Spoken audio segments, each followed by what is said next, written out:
ورحمۃ اللہ وبرکاتہ۔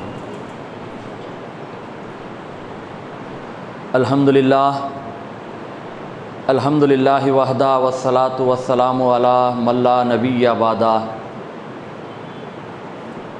فقال اللہ تبارک و تعالی کما ورد فی سورۃ البقرہ فاعوذ باللہ من الشیطان الرجیم بسم اللہ الرحمن الرحیم یا ایہا الذین آمنوا انفقوا مما رزقناکم من قبل ان یأتی یوم لا بیع فیہ ولا خلۃ ولا شفاعۃ والکافرون هم الظالمون۔ اللہم صلی علی نبینا محمد وعلی آل محمد۔ رب اشرح لی صدری ویسر لی امری واحلل عقدۃ من لسانی یفقہوا قولی۔ رب یسر ولا تعسر وتمم بالخیر وبک نستعین، آمین یا رب العالمین۔ ذوی الاحتشام بزرگوں، قابل صد احترام نوجوان ساتھیوں، کل کی کل حمد و ثنا، تعریف اور توصیف، کبریائی اور بڑائی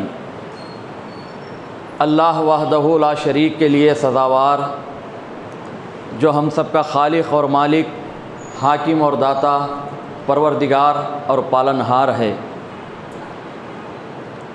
ہر قسم کے نظر و نیاز اللہ تبارک و تعالیٰ کے لیے ہی ہے۔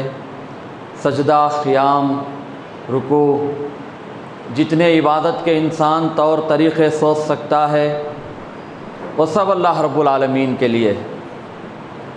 کروڑہ درود و سلام ہوں تمام نبیوں اور رسولوں پر، بالخصوص نبوت و رسالت کی آخری کڑی خاتم النبیین رحمۃ للعالمین جناب محمد الرسول اللہ صلی اللہ علیہ وسلم پر، جن کے ذریعے سے اللہ تبارک و تعالیٰ نے نبوت کو، رسالت کو ختم فرمایا، ہدایت، آفاقی ہدایت کی تکمیل فرمائی۔ قرآن مجید جیسی عظیم الشان کتاب کی تکمیل ہوئی۔ میری اور آپ کی رہنمائی کے لیے اللہ تبارک و تعالیٰ نے جتنے انتظامات قیامت کی دیواروں تک انسانوں کو چاہیے، وہ تمام انتظامات اللہ کے رسول صلی اللہ علیہ وسلم کے ذریعے سے تکمیل فرمائی۔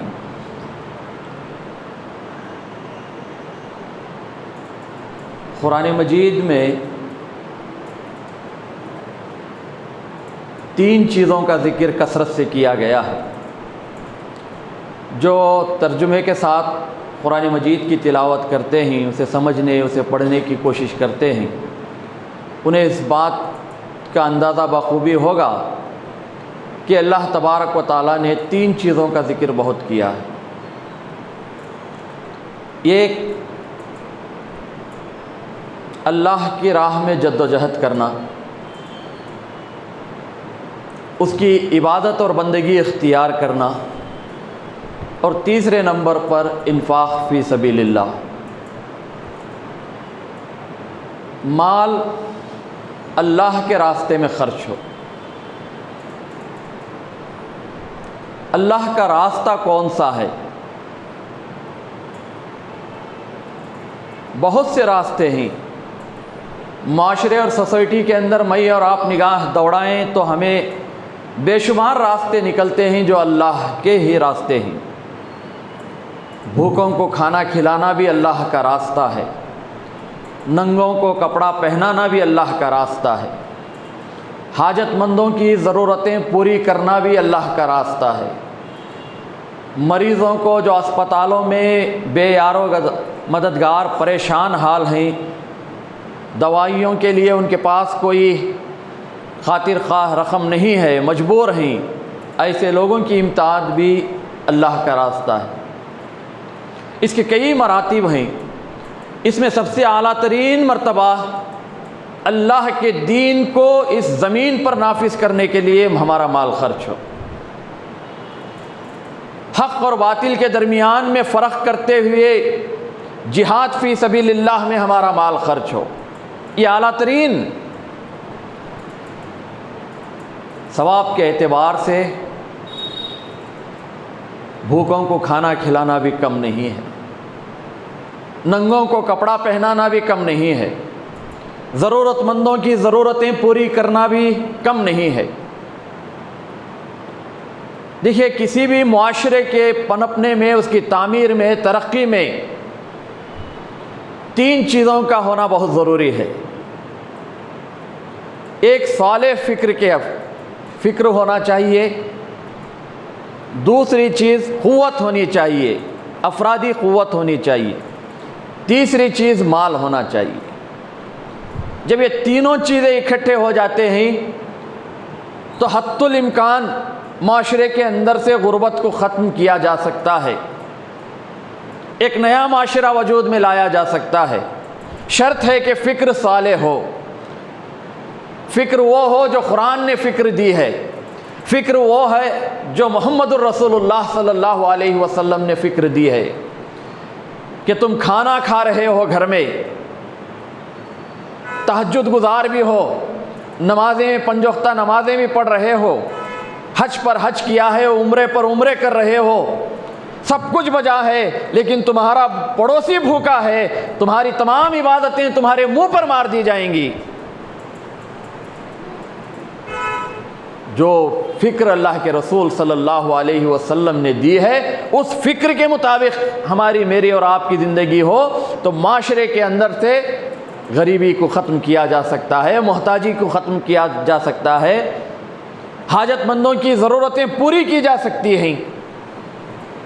اللہ تبارک و تعالیٰ نے بے شمار قرآن مجید کی آیتیں اس پر، لیکن جس آیت کو میں نے آپ کے سامنے تلاوت کی ہے، میرے ناقص علم کے مطابق جب بھی اس آیت پر پہنچتا ہوں تو ایک ڈر سا لگتا ہے کہ اللہ تبارک و تعالیٰ نے کیا منظر کشی کی ہے اس آیت کے اندر۔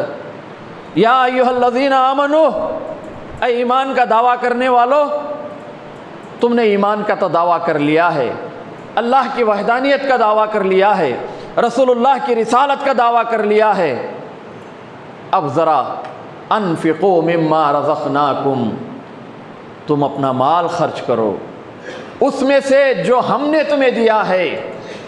اللہ نے پورے قرآن مجید میں یہ نہیں کہا کہ جو مال تمہارا ہے وہ خرچ کرو، جو تم نے کمایا ہے وہ خرچ کرو، نہیں، قرآن مجید کی کوئی آیت ایسی نہیں ہے۔ اس کے مقابلے میں اللہ تبارک و تعالیٰ نے کہا ہم نے جو مال تمہیں دیا ہے، ہم نے دیا ہے، یہ مال تم خرچ کرو۔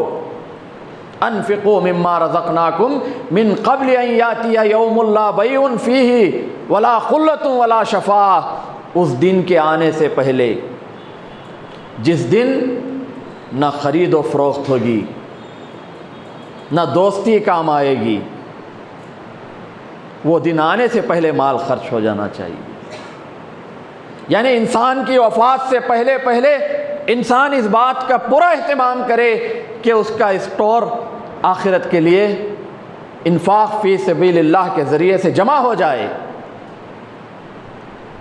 یہ نیکیوں میں سب سے عظیم ترین نیکی ہے، اور انسان سوچتا ہے کہ میرا مال کم ہو جائے، 100 روپے خرچ کرنے میں انسان بڑی بخیلی کرتا ہے کہ 1000 روپے میں سے 100 روپے کم ہو جائیں، 900 روپے بچ جاتے ہیں، یہ منافق کی نشانی ہے۔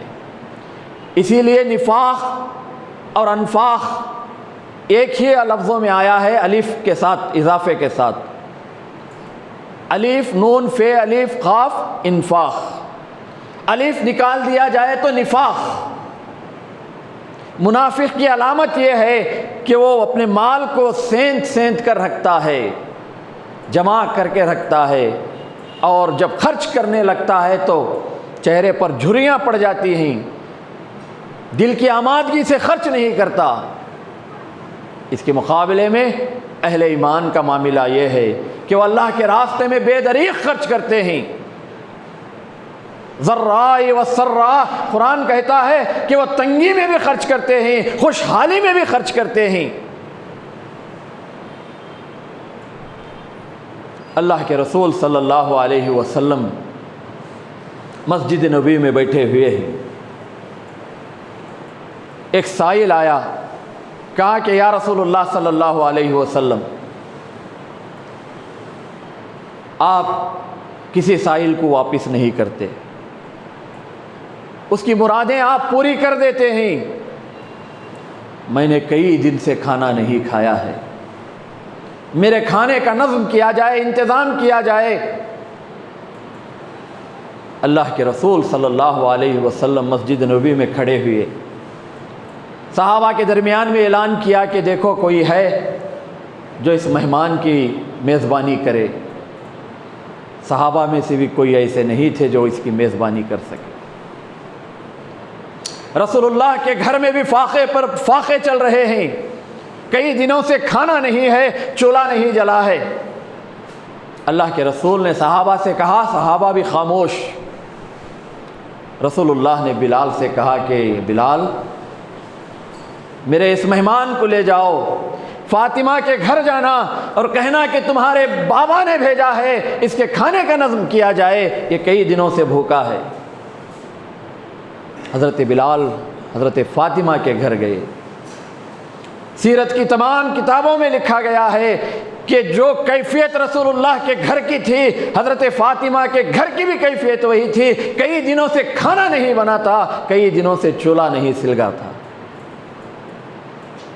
بلال نے جب کہا کہ آپ کے بابا نے بھیجا ہے، حضرت فاطمہ نے یمنی چادر، اللہ کے رسول صلی اللہ علیہ وسلم حضرت فاطمہ کی رخصتی کے وقت بیٹی کو تحفتاً یمنی چادر دیے تھے، اس چادر کو بھیجا یہودی کے پاس، اسے رہن رکھو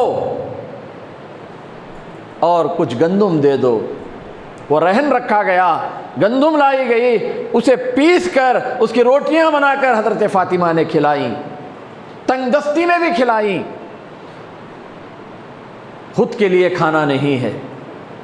یہ اہل ایمان کا شیوا یہ ہے کہ وہ دوسروں کی مجبوری پر، دوسروں کی بھوکمری پر، دوسروں کی بیماریوں پر تڑپ اٹھتے ہیں، اور ہونا بھی چاہیے۔ اور آپ دیکھیں گے کہ آپ نے 100 روپے خرچ کیے ہیں، آپ کے پاس صرف 200 روپے ہیں، 100 روپے آپ نے اللہ کے راستے میں دے دیا ہے، 100 روپے آپ کے پاس باقی ہے۔ اللہ تبارک و تعالیٰ بچے ہوئے 100 روپے میں آپ کے ایسے کام کر دے گا جہاں 500 1000 روپے خرچ ہوتے ہیں، وہاں 100 روپے میں وہ کام آپ کے کر دے گا۔ یہ تجربہ ہے، میرا ذاتی تجربہ بھی ہے، میں نے علماء کی مجلس میں بھی یہ سنا ہے کہ اللہ اس میں برکت دے دیتا ہے۔ جو مال تمہارے پاس بچا ہے اس میں برکت آ جاتی ہے۔ برکت یہ نہیں کہ آپ نے 100 روپے خرچ کر دیے، اللہ کہیں سے آپ کو 2000 روپے دے، یہ نہیں۔ برکت یہ ہے کہ آپ کے مال میں وہ ضرورتیں پوری کی پوری کر دے جو مال آپ کے پاس بچا ہوا ہے۔ اللہ کے راستے میں خرچ کرنا یہ بڑی سعادت مندی کی بات ہے۔ یاد رکھیے، کوئی چہرے پر جھریاں ڈال کر دل کی تنگی کے ساتھ خرچ کرتا ہے تو اللہ تبارک و تعالیٰ کے دربار میں یہ قبول نہیں ہے۔ اس کی پیشانی کے بل اسے کھینچا جائے گا، اس لیے کہ یہ مال اللہ کا ہے۔ سورۃ الجمعہ ہم جمعہ کی نمازوں میں پڑھتے ہیں، وَإِذَا قُضِيَتِ الصَّلَاةُ فَانتَشِرُوا فِي الْأَرْضِ وَابْتَغُوا مِن فَضْلِ اللَّهِ۔ ترجمان القرآن آپ اٹھائیے، اس کی تشریح، اس کی تفسیر آپ پڑھیے۔ ڈاکٹر اسرار احمد علیہ الرحمہ فرماتے ہیں کہ اللہ کا فضل کیا ہے؟ اللہ کا فضل یہ ہے کہ تم جو محنت کر رہے ہو، جو مشقت کر رہے ہو، جو کمانے کے لیے دوڑ دھوپ کر رہے ہو، یہ اللہ کا فضل ہے۔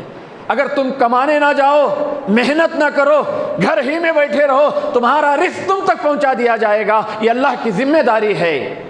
بھلے ہی 3 دن میں پہنچے، 1 ہفتے میں پہنچے، مہینے میں 1 بار پہنچے، لیکن اس کی زندگی سانسیں ختم ہونے تک اللہ برابر اسے رزق پہنچاتا رہے گا اگر کوئی کام نہ بھی کرے۔ لیکن انسان محنت کرتا ہے، مزدوری کرتا ہے، اپنے خون کو پسینہ بناتا ہے، یہ اللہ کا فضل ہے۔ اس کی مثال کسی کے پاس میں اور آپ کام کر رہے ہیں، ملازم ہیں، صبح 9 سے لے کر شام کے 5 بجے تک میری اور آپ کی ڈیوٹی ہے۔ اگر ہم نے 5 کے بعد سے لے کر رات کے 10 بجے تک کام کیا تو اس کی مزدوری ڈبل ہو جائے گی۔ اصل ہماری ڈیوٹی ہے 9 سے 10 تک، 9 سے 5 تک۔ اس پر جو ہم نے کام کیا ہے، اس کے بعد جو کام کیا ہے وہ اضافی ہے، وہ اوٹی ہے، وہ اللہ، یہ فضل ہے۔ مالک خوش ہو کر جتنی تنخواہ تھی اس سے ڈبل دیتا ہے، یہ اللہ کا فضل ہے۔ تم نے جو کام کیا ہے وہ کام اپنی جگہ، اسی طرح سے تمہارا جینا اسی طرح سے ہے۔ تم بغیر محنت کے جیو، اللہ کسی طرح سے تمہیں رزق پہنچا دے گا، لیکن اللہ کا فضل تلاش کرنا ہے، اوٹی حاصل کرنا ہے، محنت کرو، مشقت کرو۔ اور یہ مال اللہ کا ہے، اللہ نے تمہیں عقل سلیم دی، تمہیں صلاحیتوں سے نوازا، تمہیں محنت کش بنایا، تم نے اپنی محنتوں سے، اپنی صلاحیتوں سے، اللہ کی دی ہوئی عقل سے تم نے کمایا، وہ مال اللہ کا ہے، اللہ ہی کے بندوں پر خرچ ہونا چاہیے۔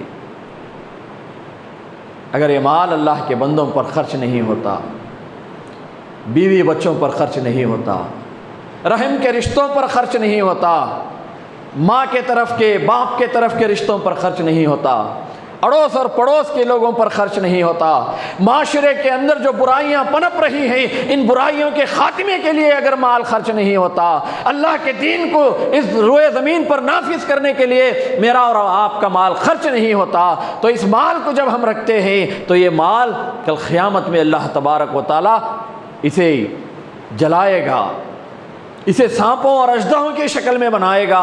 انا مان انا کنز کہتے ہوئے یہ مال مجھے اور آپ کو ڈسے گا۔ اس سے بچنا چاہتے ہیں، اور یہ بھی یاد رکھیے کہ اللہ کے عرش کے نیچے جو سایہ ہے وہ انفاق فی سبیل اللہ کے لوگوں کے لیے بھی اس کا ایک مقام ہے۔ جس حال میں بھی ہوں، 10 روپے کی میری حیثیت ہے، کوئی مانگنے والا آیا ہے، خوش دلی کے ساتھ 1 روپیہ دے۔ 1000 روپے کی حیثیت ہے، دل میں گھٹن لیے ہوئے 100 روپے دے رہے ہیں، یہ نہیں۔ اللہ کے راستے میں مال خرچ کیجیے، خوش دلی کے ساتھ کیجیے، وہ دن آنے سے پہلے۔ وَلَن يُؤَخِّرَ اللَّهُ نَفْسًا إِذَا جَاءَ أَجَلُهَا، کہ جب جان کنی کا وقت آتا ہے، جان نکالنے کا، اللہ کی طرف سے کوئی ساتھ آگے ہوتی ہے نہ پیچھے ہوتی ہے۔ انسان اس وقت کہے گا کہ مجھے چھوڑ دیا جائے تو میں اپنا سارا مال خرچ کر لوں گا، کوئی فائدہ نہیں۔ حیات باقی رہنے تک میرا اور آپ کا مال اللہ کے راستے میں خرچ ہو۔ رسول اللہ صلی اللہ علیہ وسلم مسجد نبوی میں ہی بیہقی کی روایت ہے،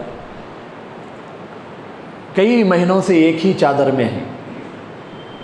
اندازہ کیجئے الحمدللہ آج جس دور میں میں اور آپ گزر رہے ہیں، کم سے کم میرے اور آپ کے گھروں میں ہمارے اپنے لباس، درجنوں لباس ہمارے گھروں میں جو ہے محفوظ ہے۔ اللہ کے پیارے حبیب صلی اللہ علیہ وسلم کے جسم اطہر پر اوپر سے ڈالی جانے والی چادر ایک، تہبند ایک، اس کے علاوہ کوئی لباس نہیں۔ کئی مہینے گزر چکے ہیں، انصار کی ایک خاتون برابر آپ کو دیکھ رہی تھی کہ محبوب کائنات، نبیوں کا نبی، رسولوں کا رسول کئی مہینوں سے ایک ہی لباس میں ہے۔ انہوں نے سوچا کہ میں اپنے ہاتھ سے چادر بن کر اللہ کے رسول کی خدمت میں پیش کروں۔ چادر بنی، لا کر مسجد نبوی میں کہا، یا رسول اللہ صلی اللہ علیہ وسلم یہ چادر آپ استعمال کیجئے، یہ میرے طرف سے تحفہ ہے۔ آپ اسے بخوشی لے لیے، استعمال کیے، اندر گئے حجرے میں، فوراً اسی وقت تہبند کھولا، نیا تہبند باندھا اور پرانے تہبند کو اپنے دونوں کاندھوں پر ڈال کر باہر آئے۔ ایک صحابی اٹھے,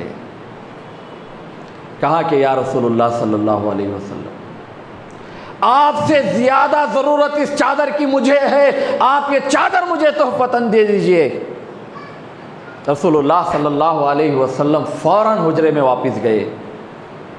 ادھر صحابہ اکرام نے آپ کی کلاس لینی شروع کی کہ ابھی لمحے گزرے نہیں کہ تحفتاً اللہ کے رسول کے لیے لباس آیا تھا, اور یہ ایک لباس میں آپ کئی مہینے گزار چکے ہیں, ایک نیا لباس آپ کو دیا گیا, وہ بھی تم مانگ رہے ہو. انہوں نے کہا نہیں, مجھے چاہیے.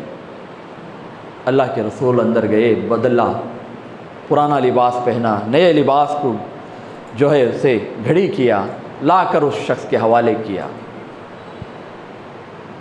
سیرت کی کتابوں میں آتا ہے کہ انہوں نے اس چادر کو لے کر کہا صحابہ اکرام کے درمیان میں کہ دیکھو گواہ رہو, اگر میں مر جاؤں تو یہ چادر میرا کفن ہونا چاہیے, اس کی حفاظت میں کروں گا, میرے انتقال کے بعد گواہ رہو کہ یہی چادر میں مجھے تدفین کی جائے. اس نیت سے میں نے اس نئی چادر کو حاصل کی ہے.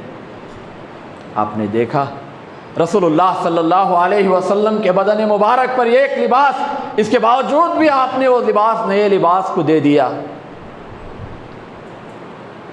صحابہ اکرام کی جماعت کو اسی لیے اللہ تبارک و تعالیٰ نے رضی اللہ عنہم ورضوا عنہ کہا کہ ہم صحابہ سے راضی ہو گئے, صحابہ ہم سے راضی ہو گئے. ایک ایسی جماعت اللہ تبارک و تعالیٰ نے تیار کی, آئندہ لوگ شکوک و شبہات میں نہ پڑے, اپنے عقل کے گھوڑے نہ دوڑائیں کہ ہم کیسے خرچ کریں, کن حالات میں خرچ کریں, ہماری تو تنگی ہے, ہمارے تو کھانے کے لالے پڑے ہوئے ہیں, ہم کیسے دوسروں کے کھانے کا انتظام کریں.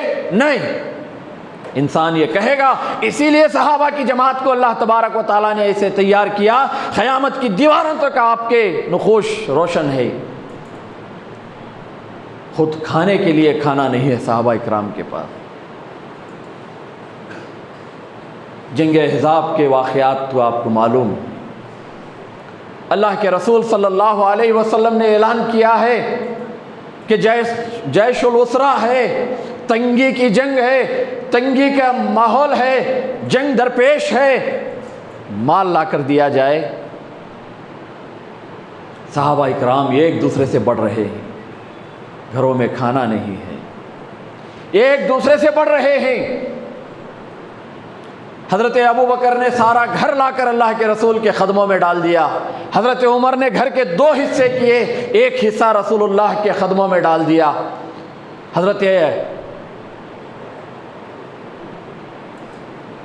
اللہ کے رسول صلی اللہ علیہ وسلم کے صحابی عبد الرحمن بن عوف نے کئی 100 اونٹ اللہ کے راستے میں دے دیے.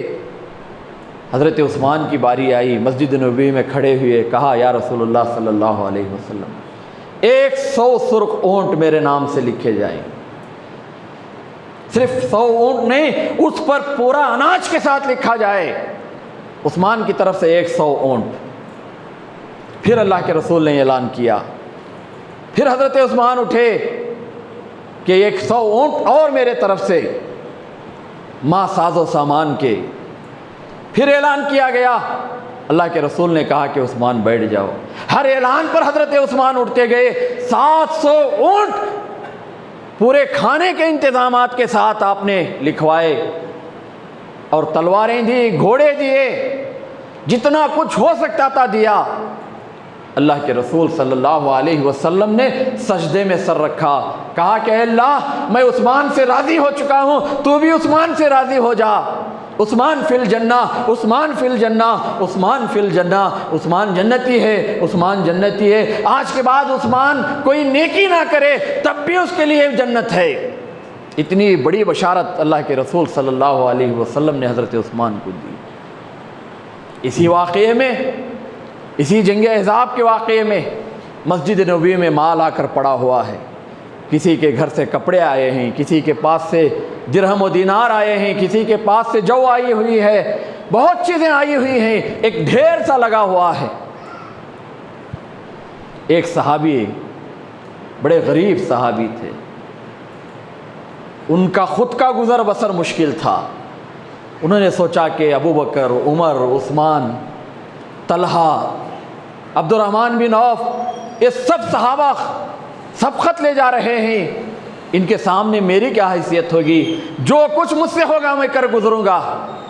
نکلے، ایک یہودی کے باغ میں گئے، رات بھر پانی کی سینچائی کی، صبح کی نماز کے وقت میں ایک پسو کھجوریں اس یہودی نے دیے، ایک پسو کھجوریں لیے ہوئے آئے، گھر گئے، 2 بچوں کو 2 کھجوریں، بیوی کو 1 کھجور، اسی میں سے 3 کھجوریں گھر کے لیے دیں، باقی لائے اور دونوں مٹھیوں میں باندھ کر پیچھے ایسے ہاتھ کیے ہوئے کھڑے ہیں۔ شرمندگی ہوتی ہے، بڑے بڑے لوگ جب رقم لکھاتے ہیں تو چھوٹے لوگوں کو یقیناً شرمندگی ہوتی ہے۔ اس واقعے سے وہ شرمندگی دور کیجئے۔ اللہ کے رسول صلی اللہ علیہ وسلم نے بھانپا، کہا کہ تم کیوں ایسا پیچھے کھڑے ہوئے ہو؟ کیا بات ہے؟ کیا لائے ہو؟ کہا کہ یا رسول اللہ صلی اللہ علیہ وسلم، کئی دن گزر چکے ہیں، میرے گھر میں چولہا نہیں جلا ہے، میری بیوی بھی بھوکی ہے، میرے بچے بھی بھوکے ہیں، لیکن یہاں دیکھ رہا ہوں کہ عمر، ابو بکر، عثمان، طلحہ، عبد الرحمن بن عوف سب آگے بڑھ رہے ہیں، میری کوئی حیثیت نہیں ہے۔ میں نے چاہا کہ میں بھی کچھ اس میں اپنا حصہ دوں، میں نے رات بھر یہودی کے کھیت میں سینچائی کی ہے اور یہ مٹھی بھر کھجور لایا ہوں۔ اللہ کے رسول صلی اللہ علیہ وسلم نے ان کھجوروں کو لیا، اپنے دست مبارک میں ان کھجوروں کو لیا، وہ ڈھیر جو مسجد نبوی میں پڑا تھا اس ڈھیر پر انڈیل دیا اور کہا کہ یہ ابو بکر کے مال سے زیادہ افضل ہے، یہ عثمان کے مال سے زیادہ افضل ہے، یہ طلحہ اور عبد الرحمن بن عوف کے مال سے زیادہ افضل ہے۔ اس لیے کہ گھر میں کھانا نہیں ہے، بچے بھوکے ہیں، 3 کھجوریں اس میں سے ایک بیوی کو 2 بچوں کو دے کر رات بھر سینچائی کر کے فجر کی نماز میں 2 مٹھی کھجور لایا ہوا شخص کتنے خلوص کے ساتھ اللہ کے پاس اپنے یقین، اس کا یقین کیا تھا؟ میرے اور آپ کے ایمان کا جائزہ لینا چاہیے۔ اسی اعزاب کے موقع پر اس واقعے کے بعد فجر کی نماز گزر چکی ہے، دن چڑھ رہا ہے، صحابہ لا رہے ہیں، مال جمع کر رہے ہیں، عورتوں میں یہ جذبہ، عورتیں بھی مال پہنچا رہی ہیں۔ ایک عورت آئی، چھوٹا سا بچہ، دودھ پیتا بچہ سینے سے لگائے ہوئے آئی ہے، اللہ کے رسول صلی اللہ علیہ وسلم سے مخاطب ہو کر کہا، یا رسول اللہ صلی اللہ علیہ وسلم، میں دیکھ رہی ہوں کہ آپ کے تمام صحابہ نے مال آپ کے قدموں میں ڈھیر کیا ہے، عورتیں بھی بڑھ چڑھ کر حصہ لے رہی ہیں، لیکن میرا شوہر نہیں ہے، میں بیوہ ہوں، یہ دودھ پیتا بچہ میرے شوہر کی نشانی ہے، اس کے علاوہ میرے پاس کوئی جائیداد نہیں ہے، میں چاہتی ہوں کہ اس جنگ کے موقع پر اس بچے کو قبول کر لیا جائے۔ دنیا میں اللہ کی رحمت کے بعد دنیا مثال ماں کی دیتی ہے، یہ کیسی ماں تھی، وہ کیا ایمان تھا، وہ کیا رسول اللہ سے محبت تھی، وہ کیا اللہ کے جنت پر یقین تھا کہ اس عورت نے اپنے دودھ پیتے ہوئے سینے سے لگائے ہوئے بچے کو لا کر کہا، یا رسول اللہ اسے اس جنگ میں استعمال کیجئے، قدموں میں رکھ دیا۔ اللہ کے رسول نے پوچھا کہ بہن یہ تو بتاؤ، اس ننھے منھے بچے، دودھ پیتے بچے کو لے کر میں کیا کروں؟ میں کروں تو کیا کروں؟ سفر میں، جنگ کے حالات میں الٹا ہمارے اوپر یہ بوجھ ہوگا۔ کہا کہ یا رسول اللہ، فدا ہو ابی ہی امی ہی، میرے ماں باپ آپ پر فدا ہوں، جب آپ پر تلواریں اٹھیں گی، جب آپ پر تیر برسیں گی، میرے اس بچے کو حفاظت کے طور پر اٹھا لینا۔ یہ ماں اپنے بچے کو آپ کے حوالے کرتی ہے۔ سارا مجمع رونے لگا۔ رحمت عالم صلی اللہ علیہ وسلم خود اپنے چہرے مبارک سے آنسوؤں کی جھڑیاں تاری ہیں۔ یہ منظر چشم فلک نے اس سے پہلے کبھی نہیں دیکھا، قیامت کی دیواروں تک ایسا منظر نہیں دیکھا جائے گا۔ یہ انفاق ہے۔ کیسے رسول اللہ صلی اللہ علیہ وسلم نے اللہ کی جنت کی طلب، ایک خدائے واحد کا راستہ چننے کے لیے لوگوں کو تیار کیا تھا۔ مرد تو مرد، ہماری عورتیں ایسی قربانی، ایسا ایثار، ایسا انفاق دنیا نے اب تک نہ دیکھا ہے، قیامت تک ایسا اثار نہیں دیکھا جائے گا۔ کون ماں چاہتی ہے کہ اپنے لخت جگر نور نظر کو قربان کر دے؟ یہ ہے انفاق۔ لن تنالوا البر حتى تنفقوا مما تحبون، تم نیکی کے اس مقام کو ہرگز نہیں پہنچ سکتے اس وقت تک جب تک کہ وہ مال، وہ چیز جو تمہیں سب سے زیادہ پسند ہے وہ اللہ کے راستے میں خرچ نہ ہو۔ بیہقی کی روایت ہے، ام المومنین حضرت ام سلمہ رضی اللہ تعالیٰ عنہ گھر میں ہیں،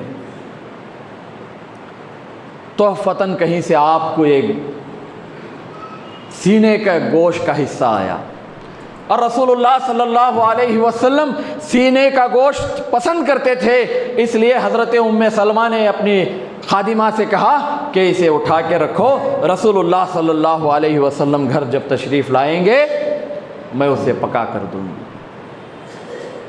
سائل آیا، سوال کیا کہ کئی دنوں سے بھوکا ہوں، میرے کھانے کا کوئی نظم کیا جائے۔ ام سلمہ نے کہا کہ گھر میں کچھ نہیں ہے، ام المومنین ہیں۔ رسول اللہ صلی اللہ علیہ وسلم تشریف لائے۔ حضرت ام سلمہ جب اس گوشت کو لینے گئی، وہ پتھر کا بنا ہوا تھا، پتھر کا بنا ہوا تھا۔ رسول اللہ سے شکایت کی کہ یا رسول اللہ، میں نے تو اسے تر و تازہ رکھا تھا، یہ پتھر کا کیسے ہو گیا مجھے پتہ نہیں ہے۔ تو اللہ کے رسول نے پوچھا کہ بتاؤ کیا کیا ہوا ہے، یہ گوشت آنے کے بعد کیا کیا ہوا؟ تو حضرت ام سلمہ نے کہا کہ ایک مانگنے والا سائل آیا تھا، میں نے کہا کہ گھر میں کچھ نہیں ہے۔ اللہ کے رسول نے کہا کہ یہ اسی کا نتیجہ ہے، یہ گوشت کا پتھر ہونا یہ اسی کا نتیجہ ہے، تم نے گوشت سائل کو چھوڑ کر میرے لیے رکھا ہے، یہ غلط ہے۔ اسی لیے اللہ تبارک و تعالیٰ نے یہ ہمارے گھر سے جو نبوت کے گھر سے جو پیغام لوگوں کے لیے جانا ہے، جو نمونہ ہمیں بنایا گیا ہے، اس نمونے میں یہ رکھنا ڈال رہا تھا۔ کیا آپ نے ام سلمہ نے سائل سے کہا کہ گھر میں کچھ نہیں ہے؟ اللہ کے راستے میں اس چیز کو پسند کیجئے جو اپنے لیے میں اور آپ پسند کرتے ہیں، اس مال کو پسند کیجئے جو مال سب سے زیادہ محبوب ترین ہے، جو یہاں بیٹھا ہوا ہے، دل میں یہاں بیٹھا ہوا ہے۔ اس 60 سالہ 70 سالہ 80 سالہ زندگی میں ہم کتنا مال کھائیں گے، کتنا خرچ کریں گے؟ کسی نے بہت خوب تعبیر کی ہے، سنیے، دل کے کانوں سے سنیے۔ صدقہ جاریہ آپ کو معلوم ہے، آپ نے کسی کو پڑھا دیا، وہ جب تک لوگوں کے سامنے درس و تدریس کرتا رہے گا، نصیحت کرتا رہے گا، اس کا ثواب آپ کو پہنچتا رہے گا۔ اس کے بعد جو لوگ اس کی باتیں سن کر جو سدھر گئے، وہ نیک عمل کرتے رہے، اس کا ثواب اسے، اس کا ثواب اسے، یہ لنک چین کی طرح ثواب پہنچتا رہے گا۔ آپ نے جائیدادیں بنائی، آپ نے اپنے بعد مال چھوڑا، آپ کی اولاد معاشرے کے طرز پر اتر گئی، دل چاہے خواہشات پر عمل کرنے والی ہو گئی، گناہوں میں ملوث ہو گئی، تو اس کا سلسلہ بھی ایسا ہی چلتا رہے گا، اس کے عذاب کی کڑیاں بھی ہمارے ساتھ ایسے ہی جڑتی جائیں گی۔ جب تک وہ مال فنا نہیں ہوتا، اس وقت تک اس کا عذاب سلسلہ وار لنک چین کی طرح لکھتا جائے گا۔ اللہ تبارک و تعالی مال چھوڑیے، لیکن انفاق کی فکر کے ساتھ چھوڑیے۔ اللہ کے راستے میں، اللہ کے مجبور مفلوق الحال لوگوں کی فریاد رسی کے لیے، ان کی داد رسی کے لیے، ان کے کچھ کام آنے کے لیے چھوڑیے۔ سب سے پہلا حق رشتہ داروں کا، رشتہ داروں میں کوشش کیجیے، مال دیجیے، مال کبھی کم نہیں ہوتا۔ حضرت موسیٰ علیہ السلام کے زمانے میں حضرت موسیٰ علیہ السلام کوہ طور پر اللہ سے ملاقات کے لیے، بات کرنے کے لیے جایا کرتے تھے۔ ایک مرتبہ جاتے ہوئے راستے میں ایک شخص ملا اور کہا کہ کلیم اللہ، آپ کا لقب تو کلیم اللہ ہے، اللہ سے آپ ڈائریکٹ کلام کرتے ہیں، بات چیت کرتے ہیں، اور طور سینا پر کئی کئی دن اور رات اللہ سے گفتگو کرتے ہیں، اس کی عبادت کرتے ہیں۔ میری آپ سے گزارش ہے کہ آپ اللہ سے کہیے کہ اللہ میرے رزق میں اضافہ کرے، اللہ میرے رزق میں اضافہ کرے۔ حضرت موسیٰ نے کہا کہ ٹھیک ہے، تمہاری یہ بات اللہ تک میں پہنچا دوں گا۔ گئے، اللہ تبارک و تعالیٰ سے ملاقات ہوئی، گفتگو ہوئی، جو کچھ احکامات لینا تھا لیے۔ پھر کہا کہ اے باری تعالیٰ، جب میں آ رہا تھا راستے میں ایک شخص ملا، اس نے کہا ہے کہ اس کی بہت تنگی ہے، اسے رزق بہت کم مل رہا ہے، اس کے رزق میں اضافہ کیا جائے۔ اللہ تبارک و تعالیٰ نے کہا کہ موسیٰ، تمہیں پتہ بھی ہے کہ اس کا رزق کتنا ہے، اگر اس کا رزق اسے دے دیا جائے تو ایک دن میں وہ جتنا کھاتا ہے اس کی پوری زندگی کا رزق اتنا ہی لکھا گیا ہے ہمارے پاس۔ اگر ہم دے دیں تو ایک دن میں اس کا رزق بھی ختم، وہ بھی ختم۔ جتنا اسے جب جب مل رہا ہے وہ کھائے اور شکر ادا کرے، تم کہہ دینا۔ واپس آئے، وہ شخص ملا، کہا کہ موسیٰ کیا ہوا؟ کہا کہ میں نے اللہ سے بات کی ہے، لیکن اللہ نے کہا ہے کہ تمہارا رزق بہت تھوڑا ہے، اگر تمہیں دے دیا جائے تو تم ایک دن میں کھا کے اسے ختم کر دو گے، تمہاری زندگی بھی ختم ہو جائے گی، لہذا جتنا رزق جب جب مل رہا ہے اس پر اللہ کا شکر ادا کرو۔ گئے، پھر دوسری مرتبہ جب طور سینا کو جانے لگے، وہی شخص ملا، کہا کہ موسیٰ تم اللہ سے دعا یہ کہنا کہ جتنا رزق میرے حصے میں لکھا گیا ہے وہ پورا دے دے، میں ایک ہی دن میں پیٹ بھر کر کھاؤں گا اور مر جاؤں گا، مجھے اس سے کوئی سروکار نہیں زندگی سے، میرا رزق مجھے دے دیا جائے، میں کھا لوں گا۔ حضرت موسیٰ گئے، ٹھیک ہے میں اللہ تک پیغام پہنچاؤں گا۔ موسیٰ علیہ السلام اللہ تبارک و تعالیٰ سے کہا کہ یہ اے باری تعالیٰ، آتے ہوئے وہ شخص پھر ملا تھا، اس نے کہا ہے کہ اس کا جتنا رزق ہے اسے دے دیا جائے، وہ رزق کھا کے مر جانا چاہتا ہے لیکن ہفتوں ہفتوں انتظار کرنا نہیں چاہتا۔ ٹھیک ہے، جاؤ تم کہو کہ ہم نے اسے اس کا رزق دے دیا۔ موسیٰ علیہ السلام آئے، پہاڑ کے دامن میں بیٹھا ہوا تھا، پوچھا کہ موسیٰ کیا ہے؟ کہا کہ اللہ نے تمہارا رزق سینکشن کر دیا ہے، تمہاری زندگی بھر جتنا رزق تھا تمہیں دے دیا ہے، تم کھاؤ اور موج کرو۔ نکل گئے۔ تیسری مرتبہ آپ جانے لگے ہیں حضرت موسیٰ علیہ السلام، کیا دیکھتے ہیں کہ وہ شخص بڑی بڑی دیگیں چڑھائے ہوئے لنگر عام لوگوں کو کھانا کھلا رہا ہے، غریبوں کو، یتیموں کو، مسکینوں کو، شہر کے تمام لوگوں کو بڑی بڑی دیگیں چڑھی ہوئی ہیں۔ موسیٰ دیکھے، پریشان ہوئے، حیران پریشان ہو کر گئے اور اللہ سے کہا کہ باری تعالیٰ، تو نے تو کہا تھا کہ اس کا رزق اتنا کم ہے کہ اسے دے دیا جائے تو ایک دن میں اس کا رزق ختم ہو جاتا ہے، لیکن میں ابھی دیکھ کے آ رہا ہوں وہ تو دیگوں پر دیگیں چڑھا کر لوگوں کی ضیافت کر رہا ہے۔ اللہ نے کہا کہ موسیٰ یاد رکھو، جو شخص شکر گزاری کے ساتھ جتنا میرے راستے میں دیتا ہے میں اتنا اسے ڈبل دے دیتا ہوں۔ اس شخص کو جتنا میں نے رزق دیا تھا اس میں سے اس نے آدھا رزق غریبوں میں دے دیا، ایک مانگنے والے کو دے دیا، پھر میں نے اسے اضافہ کیا، پھر جو اضافہ شدہ رزق تھا اس میں اور 2 افراد کو اس نے دیا، پھر میں نے اسے اضافہ کیا، اسی طرح اضافہ ہوتا جا رہا ہے، اسے دیتا جا رہا ہے اور میں یہاں سے اسے دیتا جا رہا ہوں۔ یہ ہے اصل میں ہم دینے والے بنے، اللہ کہاں کہاں سے جھرے نکالے گا ہمیں پتہ نہیں۔ وَمَن يَخْرَجَ اللَّهُ، اللہ کے راستے کہاں سے نکلیں گے ہمیں اس کا پتہ نہیں۔ لہذا میرے اور آپ کی زندگی بڑی مختصر ترین زندگی ہے، اس زندگی میں ہم وہ کام کریں کہ ہمارے لیے صدقہ جاریہ ہو جائے، ہمارے لیے نیکیوں کا ایک انبار کل قیامت میں کھڑا ہو جائے۔ ہم اپنے گھر سے شروع کریں، اپنے خاندان سے شروع کریں، اللہ کے راستے میں دینے۔ آپ اپنے چچا زاد بھائی کو دے رہے ہیں، پھوپھی زاد بھائی کو دے رہے ہیں، خالہ زاد بہن کو دے رہے ہیں، اڑوس پڑوس میں دے رہے ہیں، آپ کے محلے میں معاشرے میں مجبور لوگوں کو دے رہے ہیں، یہ بھی اللہ کا راستہ ہے، یہ پہلا حق ہے، یہ دیجیے۔ اس سے بڑھ کر جو سب سے معیاری اعلیٰ ترین انفاق کا معاملہ ہے وہ اس باطل نظریے کے خلاف اس روئے زمین پر کفر اور باطل کے درمیان میں، حق اور باطل کے درمیان میں فرق کرنے کے لیے ہمارا مال خرچ ہو، اللہ کے دین کے نفاذ کے لیے ہمارا مال خرچ ہو، ایک تعمیری سوچ یہاں پر عام کرنے کے لیے، فکر کو عام کرنے کے لیے ہمارا مال خرچ ہو، اس روئے زمین پر اعلاء کلمۃ اللہ کا کلمہ بلند کرنے کے لیے، جھنڈا بلند کرنے کے لیے میرا اور آپ کا مال خرچ ہو۔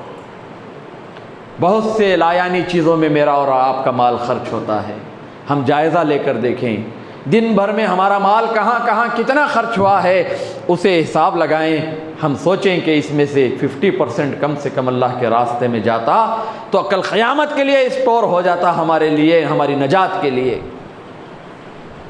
بھلے ہی آپ روزانہ 10 روپے دیجئے، 5 روپے دیجئے، لیکن ضرور دیجئے۔ ایسا نہیں ہونا چاہیے کہ آپ دن خالی جائے۔ ہمارے پاس ایک بہت عام رواج یہ ہے، جب مال لٹ جاتا ہے، چوری ہو جاتا ہے، کہیں گم ہو جاتا ہے، لوگ آ کر کہتے ہیں اچھا ہوا، صبر کرو، صدقہ گیا سمجھو۔ ایسا یہاں پر بھی دھوکے میں نیکیاں کمانے کا ایک شوق، کوئی نیکی کما نہیں رہے ہو، جو مال گیا وہ گیا ہے، یہ کوئی صدقے میں شمار نہیں ہوگا۔ جو تم نے اپنے محنت سے کما کر شعور کے ساتھ میں نے اللہ کی رضا کے لیے دیا ہے، جب اس نیت سے تم نے دیے، یہی مال تمہارے لیے ثواب کا کام ہوگا۔ مال کے گم ہو جانے پر صدقہ گیا کر کے سمجھو، نہیں، یہ صدقہ نہیں ہے، یہ دھوکہ ہے جو شیطان کی طرف سے تمہیں دیا جا رہا ہے، تھپکیاں دے کر تمہیں سلایا جا رہا ہے، مال کی محبت کو تمہارے دلوں میں پیوست کیا جا رہا ہے۔ اس مال کی محبت سے باہر نکلو، اللہ کے بندوں کی مدد کے لیے اپنے ہاتھوں کو پھیلاؤ۔ تم اگر ایک راستے سے دے رہے ہو تو اللہ تبارک و تعالی 1000 راستے پیدا کرے گا۔ اور ایسا بھی نہیں ہونا چاہیے کہ ہر اخبار کی زینت میں اور آپ بنے پیسہ دیتے ہوئے، راشن دیتے ہوئے، نہیں، اس ہاتھ سے دیجئے کہ دائیں ہاتھ کو پتہ نہ چلے۔ اللہ کے رسول نے فرمایا سب سے افضل ترین صدقہ وہ ہے کہ وہ ایک ہاتھ سے دے تو دوسرے ہاتھ کو اس کا پتہ نہ چلے، یعنی ڈھنڈورا نہ پیٹا جائے کہ میں نے اس کی مالی مدد کی ہے، میں نے اس کے گولیوں کا انتظام کیا ہے، میں نے اسے جو چیزیں دلائی ہیں، اس کا ڈھنڈورا نہیں ہونا چاہیے۔ حضرت زین العابدین علیہ الرحمہ یا حضرت موسیٰ کاظم علیہ الرحمہ، دونوں میں ایک ہے جو حضرت علی کی نسل سے ہیں، آپ کی اولاد میں سے ہیں۔ صحیح طور پر مجھے نام یاد کون ہے، یہ نام یاد نہیں آ رہا ہے، غالباً حضرت زین العابدین رحمۃ اللہ علیہ کا واقعہ ہے کہ آپ روزانہ رات کے اندھیرے میں راشن اٹھاتے، اپنے کاندھے پر رکھتے، مفلوق الحال لوگوں کی دہلیزوں میں رکھ کے واپس آ جاتے تھے۔ غربا، یتامہ، بیوایا، مفلوق الحال لوگوں کے گھروں کے دہلیزوں میں راشن رکھ کے آ جاتے تھے، کسی کو پتہ نہیں چلا عمر بھر کہ یہ راشن کہاں سے آتا ہے، کون دیتا ہے۔ جس دن لوگوں کے گھروں کے سامنے راشن نہیں تھا، لوگوں کو پتہ چلا کہ وہ زین العابدین تھے۔ جب نہلانے کے لیے احباب نے آپ کے بدن سے کپڑے اتارے، آپ کے پیٹھ پر راشن کے تھیلے اٹھانے کے نشانات تھے، اس وجہ سے لوگوں کو معلوم ہوا کہ یہ شخص زین العابدین ہے جو بغداد کی گلیوں میں، عراق کی گلیوں میں یہ کئی گھروں کا جو ہے محافظ تھا، راشن دیتا تھا۔ اس انداز سے دیجئے کہ اللہ ہم سے راضی ہو جائے۔ کوشش کیجئے کہ ہمارا مال اللہ کے راستے میں خرچ ہو۔ اور دوسری بات کہ یہ عنوان بڑا وسیع عنوان ہے، چھوٹا نہیں ہے۔ ہزاروں واقعات ایسے ہیں جسے ہم سامنے رکھ سکتے ہیں۔ واقعات کا رکھنا، یہاں کھڑے ہو کر بولنا، اس سے بہتر ہے عمل کی دنیا میں عمل چھوٹا ہی کیوں نہ ہو، برابر ہوتا رہے۔ ایسا نہیں ہے کہ سال میں ایک مرتبہ بڑا سا عمل کر لیا جائے، شب قدر جس انداز سے جاگ لیتے ہیں، پوری مسجد سے نکل کر سڑکوں پر نمازی آ جاتے ہیں، پھر سال بھر غائب رہتے ہیں، ایسا نہیں۔ عمل چھوٹا ہو، مسلسل ہو، ہم چھوٹی رقم دیتے رہیں لیکن مسلسل دیتے رہیں، اللہ کے راستے میں ریگولر دیتے رہیں۔ یہ کام اپنی عادت بنائیے، اپنی عادت بنائیے۔ روزانہ 5 روپے آپ اگر جمع کرتے ہیں تو مہینے میں کتنے ہوئے؟ 150 روپے۔ سال میں کتنے ہوتے؟ اندازہ کیجیے آپ۔ اب جمع کر رکھیے، ہو سکتا ہے آپ کے خاندان میں کوئی فرد نکلے، اڑوس پڑوس میں کوئی مجبور نکلے، معاشرے کے اندر کوئی مجبور نکلے، یا اللہ کے کلمے کو بلند کرنے کے لیے ضرورت آن پڑے، آپ اس ڈبے کو کھولیے، اللہ کے راستے میں چھپاتے ہوئے لا کر ایسا دیجئے کہ لینے والے کو بھی پتہ نہ چلے کہ کس نے دیا ہے۔ کوشش کیجئے، کیا میں اور آپ روزانہ 5 روپے نہیں نکال سکتے؟ اللہ کے راستے میں 5-10 روپے، چائے بھی 5 روپے میں نہیں مل رہی ہے، 7 روپے سے لے کر 10 روپے 12 روپے تک ایک چائے، 8-10 دوست احباب مل کر پی لیں تو 100-150 روپے ایسے ہی چلے جاتے ہیں۔ ایک چائے کی رقم جمع کرنے کی کوشش کیجیے۔ اللہ ہمارے کہنے اور سننے سے زیادہ عمل کی توفیق دے۔ ایک گزارش آپ سے یہ کہ یہ ان عنوانات کے تحت ہمارے نوجوانوں نے یہ پروگرام رکھا ہے، نوجوانوں کے اندر یہ احساس کہاں سے آیا؟ معاشرے پر ان کی نظر ہے، حالات پر ان کی نظر ہے، شہر پر ان کی نظر ہے، جس سچویشن سے یہ دنیا گزر رہی ہے، جس کرب و بلا سے گزر رہی ہے، اس پر ان کی نظر ہے۔ اور پورے ملک کے طول و عرض میں آپ ایسے صالح فکر کے نوجوان پائیں گے جسے دنیا یسیو کے نام سے جانتی ہے، اسٹوڈنٹ اسلامک آرگنائزیشن۔ ایک صالح فکر کے افراد ہیں، نوجوان ہیں، بے داغ جوانی لے کر اللہ کے کلمے کے لیے کالجوں اور یونیورسٹیوں کے اندر پڑھائی کر رہے ہیں۔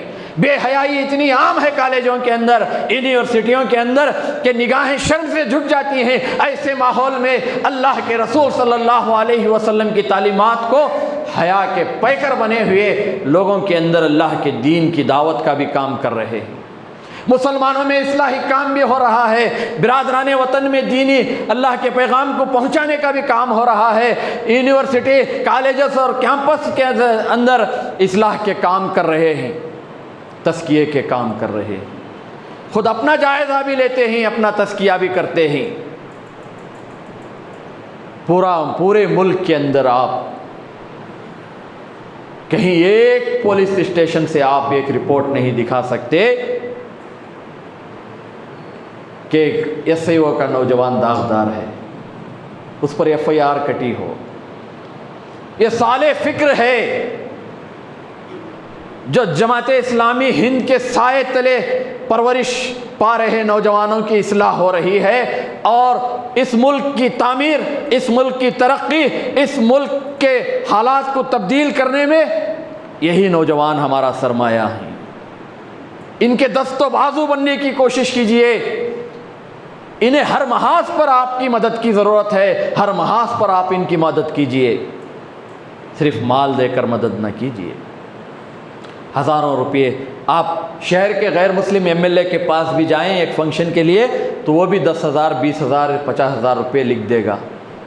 نہیں، مال کی ضرورت نہیں، مال دیجیے، چاہیے، اس سے بڑھ کر آپ اپنی اولاد کو دیجیے، اپنے بھائیوں کو دیجیے، اپنے اڑوس پڑوس کے بچے دیجیے، تاکہ اس ملک کے اندر 333 کروڑ خداؤں کا اس ملک کے اندر ایک اللہ کا نام لینے والے پورے ملک کی آبادی ہو جائے۔ یہ کام یہ نوجوان کر رہے ہیں، ان نوجوانوں کا ساتھ دیجیے، قدم سے قدم ملائیے۔ ایسے صالح فکر کے افراد آپ کو معاشرے کے اندر نہیں ملیں گے۔ آپ کسی بھی کالج کے اندر جائیے، تحقیق کیجئے، نام دے کر کے ایس او کے لڑکے یہ ہیں، ان کے تعلق سے کہیے، کوئی انگلی اٹھا کر نہیں کہے گا۔ اخلاق کے تعلق سے کہے گا کہ یہ شخص ہے، یہ ہماری یونیورسٹی کا ستارہ ہے، یہ ہماری یونیورسٹی کا آفتاب ہے۔ ہمارے بچے کہاں کہاں جا رہے ہیں، کس معاشرے میں جی رہے ہیں۔ نیٹ کا زمانہ ہے، پہلے کا زمانہ جو آج سے 20-25 سال پہلے کا زمانہ نیکیوں کی حفاظت کا زمانہ تھا۔ آج کا زمانہ نیکیوں کو مٹانے کا زمانہ ہے۔ فون جتنے فوائد اس کے ہیں اس سے کہیں زیادہ نقصانات ہیں۔ کس سے بات ہو رہی ہے، کہاں بات ہو رہی ہے، کیا دیکھا جا رہا ہے، کسی کو کچھ پتہ نہیں۔ کڑی سے کڑی نظر بچوں پر رکھیے۔ ہر ایک جرم سے، ہر ایک گناہ سے، ہر ایک عیب سے آپ اپنی اولاد کی حفاظت کرنا چاہتے ہیں تو ملک کے اندر پھیلی ہوئی اس نوجوانوں کی تنظیم SIO سے اپنے بچوں کو جوڑیے، ان کے زندگی کو اس دنیا میں بھی روشن کیجئے، آخرت تو انشاءاللہ اس سے جڑ جائیں گے تو بہتر طریقے سے آخرت بنے گی۔ SIO کے جھنڈے تلے اپنی اولاد کو پیش کیجئے، اپنے اڑوس پڑوس کے بچوں کو پیش کیجئے، جب بھی آپ کے پاس آئیں ہیں ان کی مدد کیجئے۔ میں اللہ تبارک و تعالیٰ سے اس موقع پر دعا گو ہوں کہ اللہ تبارک و تعالیٰ مجھے اور آپ کو کہنے سے زیادہ، سننے سے زیادہ جو کچھ سنا گیا ہے، جو کچھ کہا گیا ہے، اس پر اے اللہ ہمیں تھوڑا بہت 2-4 قدم کی زندگی میں 2-4 قدم کی نیکیاں کمانے کی توفیق عطا فرما۔ اے اللہ ارحم الراحمین، ہمارے گناہوں کو معاف فرما، ہمارے خطاؤں کو درگزر فرما، ہم پر رحم فرما، ہمیں عافیت عطا فرما، ہمیں علم نافع عطا فرما، کشادہ رزق عطا فرما۔ اے اللہ ہمارے معاشرے کو صحیح رخ پر اے اللہ لانے کے لیے، اس کی سوچ کو بدلنے کے لیے، ایک نئی سوچ کے ساتھ، اسلامی افکار کے ساتھ معاشرے کو تعمیر کرنے کے لیے جو جماعتیں، جو تنظیمیں، نوجوانوں کی جو تنظیمیں کھڑی ہوئی ہیں، اے اللہ تو انہیں شاد و آباد رکھ۔ اے اللہ ارحم الراحمین ان کی غیبی مدد فرما، ان کی غیبی مدد فرما۔ اے اللہ اس روئے زمین پر بالخصوص اس خطہ ہند میں SIO کی اے اللہ تو حفاظت فرما، اے اللہ ان نوجوانوں کی حفاظت فرما۔ اے اللہ ارحم الراحمین ہماری دلی دعا ہے کہ اے اللہ تیرا دین اس روئے زمین پر قائم ہو جائے، اس کے اسباب اور ذرائع بنانے میں اے اللہ تو ہمیں بھی شامل فرما لے۔ اے اللہ ہماری کوششوں کو بھی قبول فرما۔ اے اللہ اے ارحم الراحمین جتنے لوگ پریشان حال ہیں ان کی پریشانیوں کو دور فرما، جو مقروض ہیں ان کے قرضوں کی ادائیگی کے اسباب مہیا فرما، جو بیمار ہیں انہیں کامل صحت و عافیت عطا فرما۔ اے اللہ ارحم الراحمین موسم کو اعتدال والا بنا۔ اے اللہ جن کے ماں باپ اس دنیا میں موجود ہیں ان کی خدمت کر کے جنت حاصل کرنے کی توفیق عطا فرما، جن کے ماں باپ اس دنیا سے رخصت ہو چکے ہیں اے اللہ تو انہیں اپنی جوار رحمت میں جگہ عطا فرما، ان کی مغفرت کے فیصلے فرما۔ اے اللہ فلسطین کے نہتے مسلمانوں کی مدد فرما، غزہ کے نہتے مسلمانوں کی مدد فرما، لبنان کے مظلوم مسلمانوں کی مدد فرما۔ اے اللہ ایران کا دست و بازو بن جا، اے اللہ تو ایران کو اپنی غیبی مدد عطا فرما۔ اے اللہ پورے اس دنیا کے اندر اے اللہ تیرے کلمے کو بلند رکھنے کے لیے، تیرے ایک نبیوں والے گھر کی حفاظت کے لیے اے اللہ 2-4 ملک والے کھڑے ہوئے ہیں، اے اللہ تو ان کی حفاظت فرما، اے اللہ تو ان کی حفاظت فرما۔ اے اللہ اس ملک کے اندر بھی ہمارے مساجدوں کی حفاظت فرما، ہمارے مدارسوں کی حفاظت فرما، ہمارے درگاہوں کی، خانقاہوں کی، وقف کے املاک کی، ہمارے تجارتوں کی، ہمارے بچوں کی، ہمارے ماؤں اور بہنوں کی، ہماری تعلیمی اداروں کی اے اللہ تو حفاظت فرما۔ اے اللہ کہنے اور سننے سے زیادہ ہمیں عمل کی توفیق عطا فرما۔ اقول قولی ھذا واستغفر اللہ لی ولسائر المسلمین والمسلمات، والسلام علیکم ورحمۃ اللہ۔